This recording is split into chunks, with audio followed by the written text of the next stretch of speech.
మీరు మీ ఓర్పు చేత మీ ప్రాణములను దక్కించుకొందురు. ఆమేన్. మనము యేసుక్రీస్తును నమ్ముకొని ఉన్నాము కనుక ప్రతి విషయంలో ఓర్పు కలిగిన వారమైతే మన ప్రాణములను దక్కించుకునే వారముగా ఉంటాము. ప్రభునామమునకు స్తోత్రములు కలుగునుగాక.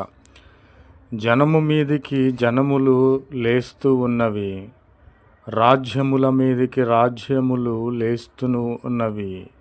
అక్కడక్కడ భూకంపములు కలుగుచున్నవి, తెగులును, రోగమును, కరువును వచ్చుచున్నవి. ఆకాశము కింద అనగా భూమి మీద భయము ఉత్పత్తి అవుచున్నది. గొప్ప సూచక క్రియలు సూచనలు పుట్టుచున్నవి. కానీ మీరు భయపడాల్సిన అవసరము లేదని